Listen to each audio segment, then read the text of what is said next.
तो आज के बाद इनपुट आउटपुट का क्वेश्चन कभी गलत नहीं होगा, बस आप इस छोटे से कॉन्सेप्ट को समझ लीजिए। देखिए, इन का अर्थ होता है अंदर और पुट का अर्थ होता है रखना, और उसी प्रकार आउट का अर्थ होता है बाहर और पुट का अर्थ होता है रखना। अब देखिए, वे डिवाइसेज जिनकी सहायता से कंप्यूटर के अंदर डाटा रखा जाता है वो कौन से होते हैं? Input device.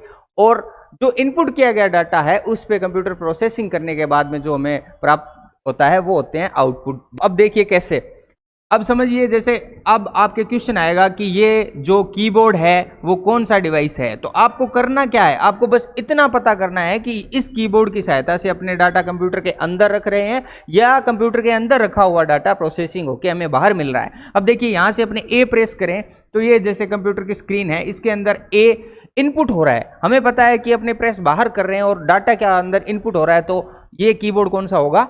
इनपुट डिवाइस होगा। जैसे ये माउस है, माउस में देखिए यहाँ पे अपने क्लिक कर रहे हैं और माउस को ऐसे कर्सर मूव हो रहा है, तो अपने को पता है कि बाहर से क्लिक कर रहे हैं और डाटा क्या है? अंदर हो रहा है, तो इसका मतलब ये कौन सा हो गया? इनपुट डिवाइस हो गया। जैसे ये पूरा पेज है, इस पेज को अपने प्रिंटर की सहायता से क्या है? बाहर निकाल रहे हैं।